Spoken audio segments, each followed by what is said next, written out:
السلام عليكم ورحمة الله وبركاته. الشمار كفوني جرتو أمتك أشتي أمتا جاللا في أمتا كبجا أكم جرتن فقي جرتو ججباتو الحمد لله نجي كوتي إسلي سكنا جتا تنابدين قبو أمتك أشتي أمتا جاللا في أمتا كبجا جرتو جريني جيسان بلاد الحمد لله رب العالمين هر اللي ديبني ولدي رفني جرا duraan dursa yeroo kamiyyuu hordoftoota jaalatamtootaa fi kabajamtoota dinqisiifattoota koo fi akkasumas taajjabtoota koo hundi keessaniyyuu galatoomaa harki laayikii gootaniin sunii fayyaa isinii haa argatu ittiin dalagadhaa harki keessan fayyaa haa ta'uu isiniin jechuun jaaladhaa ulfaadhaa kabajamaadha.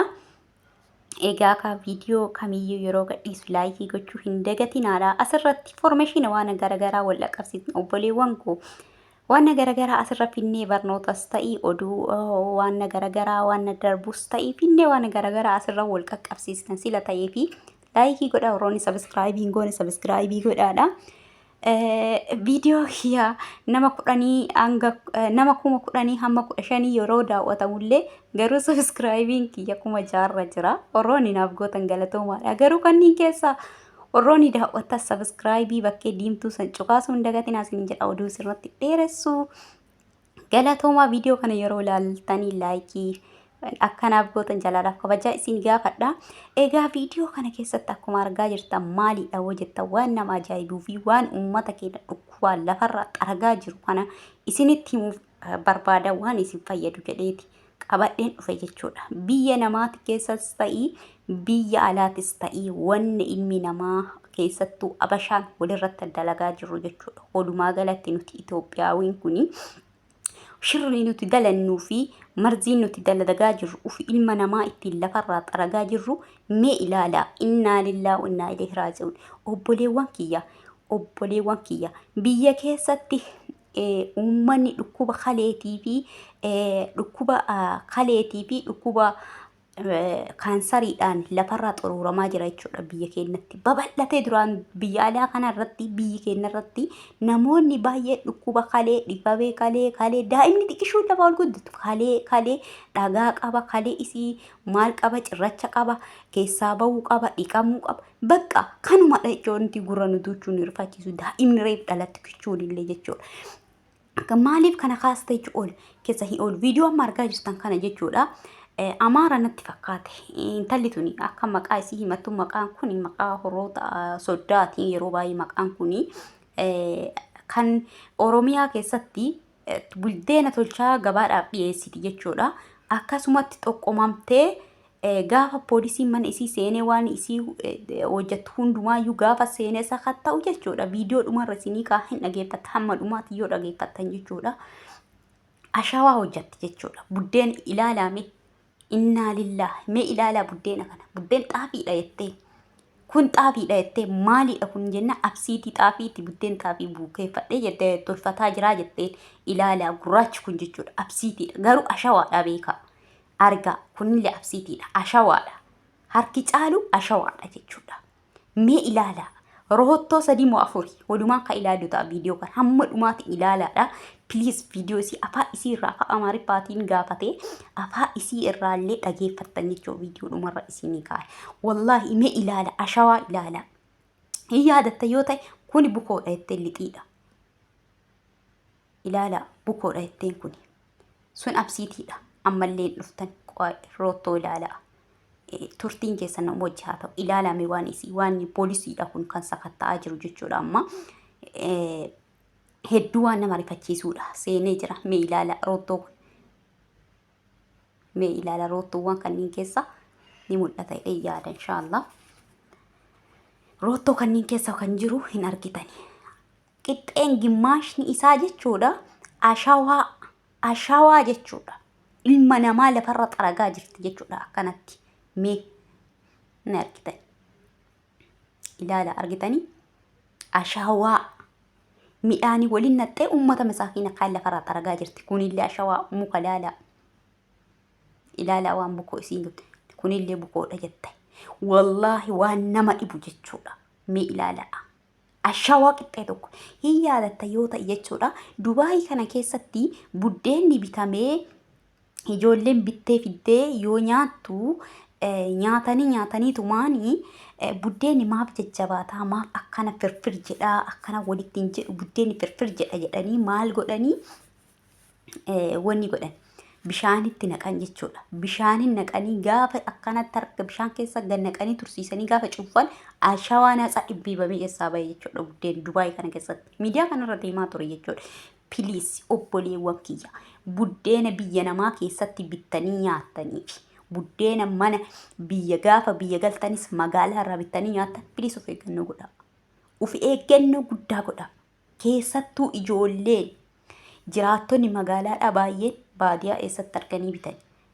Jiraattonni magaalaadhaati kan buddeen alarraa bitu hin beekamu jechuudha. Kana hoo jedhu hundaa miti tamman ofiitti ofirra dabartee alaafuu tolchitee raawwattu baastu qopheessitu baay'eedha.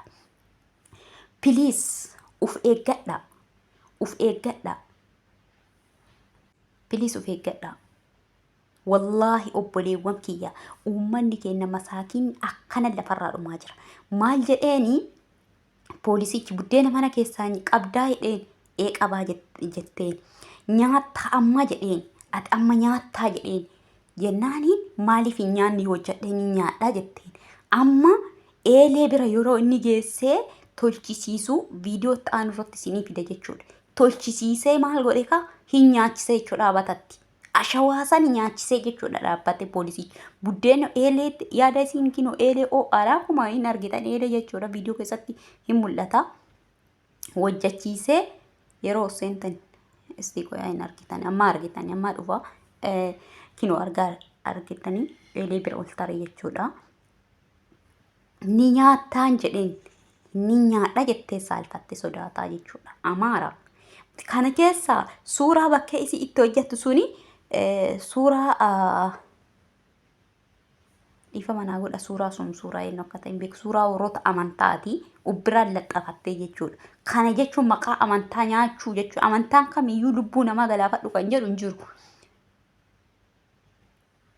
Obsumaan eegaa laalame eelee bira geessee dhaabee hojjechiisee dhumarratti hojjechiisee maal godhee hin nyaachisee jechuudha poolisichi. Hin tolche wallah itti xiqqaate. Buddeena tolchee nyaachisiisee ficcisiise jechuudha buddeen tokko dhaabatatti. Masaakiina kinoo laala asirratti dhaabbatee buddeen tolchisiisee nyaachisee jechuudha. Viidiyoon guutuudhaa miti. Isinii viidiyoo ta'an yeroo argadhe jechuudha. Viidiyoo guutuu viidiyoo namaa bakka tokko fiduu hin danda'u sila ta'eef. Kanaaf ilaala suuraan kun suuraa amantaati. Isii duubarra argaa jirtan kun jechuudha. Suuraa amantaati. Iskireeshuut godhee isinii kaa suuraan kun maal akka dhifa manarraa ta'a warroota amantaa biraan beeku. Maaliif suuraa kanarraa dubbadhe suuraan kun gocha bakkee akkanaatitti shira akkanaatitti bakkee nafsee namaa galaafatutti maaliif argama? Shira amantaa uf dayeessitee fakkaattee maxxaffattee fakkaattee ittiin daldalatti jechuudha. Obboleewwan kiyya hedduu waan nama rifachiisaati hedduu waan nama gaddisiisaati. Piliis of eeggadhaa. Of eeggadhaa. Dura jecha dhageenye amma kinoo ijaan argine jechuudha.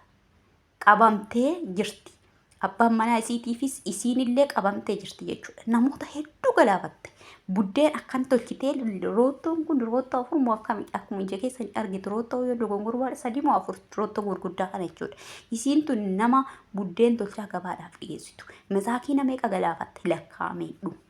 Hojii isiiti jechuudha kun argitanii ashawaa akkanatti xibbabdee hojjattee masaakiina ittiin galaafatte jechuudha. Wallahi hedduu nama gaddisiisaa jechuudha. Obboleewwan kiyya piliis of eeggadhaa. Piliis of eeggadhaa. Buddeen baadiyyaarra magaalaarra bittanii nyaachuu isinitti taafu qorsoo nyaadhaa. Yoo dandeessan mana keessatti tolfadhaa. Hin dandeessan taanaan qorsoo keessa waan qabdan mana keessanii nyaadhaa. Maaliif fayyaa keessanii bakka kenna. Cirrachi kun ashawaan kun ala xuura kalee dhaqaa jechuudha. Wanni uummata keenya lafarraa xuruuraa jiru maalidha? Bishaan qulqullina hin qabne bishaan haroo lagaa waraabamu ashawaadha. Ashawaan keessaa hin dhabamu sila ta'e sababa saniin akkasumallee maaltu nama kaleedha dhukkuba kaleetiif yeroo gabaabaa nama saaxila. Dhukkuba galee yeroo cirracha maaltu nama saaxilaa fakkeenyaaf biyyoota namaa kan keessa biyyoota namaa dhiisi goomma namaa fudhannu Goommana yeroo cabsitee yoo ati miicitee qulqulleessuu baatte goommanaa sun biyyee qaba. Biyyee san keessa biyyee suni gaafa garaa kee gadi seenee dhibee cirracha kaleetiif si saaxilaa jechuudha. Biyyoota namaa kana keessatti yeroo baay'ee wanta akka biqiltuunisii, kuzubaraa, shabatii, jirjeerii jedhan kanneen hin beektan. Kunni yeroo fiddasan ashawaa saniin guutuudha. Hin beektan shamarran mana namaa jechuudha. Yeroo miicin ashawaan kuni guutuu ta'e keessaa gadi baha keessaa gadi jiga jechuudha. Kun garuu osoo akkasii qulqulleessite seeraan qulqulleessite osoo hin qulqulleessin nyaatte taanaan dhukkuba maaliitiif si saaxilaa? Dhukkuba cirracha kaleetiif si saaxilaa jechuudha. Obboleewwan fi akkasumas mar'umaa keessatti qabate taanaan rakkoodha.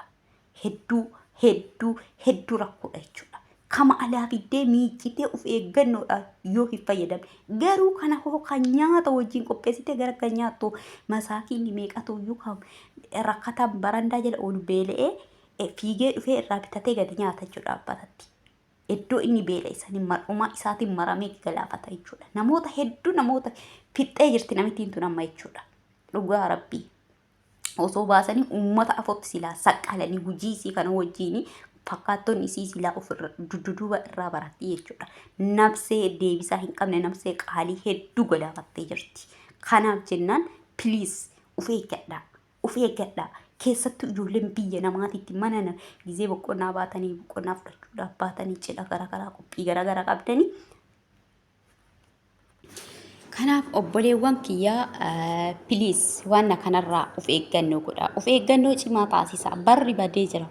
Obboleewwan kiyyaa barri badee jira. Gadi baatanii nyaata akka argitan beeloftanii maaf jettanii fiiddanii beela daqiiqaa muraasaa saniif uf qabuu dadhabuurraa kan ka'e fiiddanii nyaata alaa qophee buddeen alaa fiddan jechuudha. Piliis waan akkanaa kanarraa of eeggadhaa. Waan akkanarraa of eeggadhaa.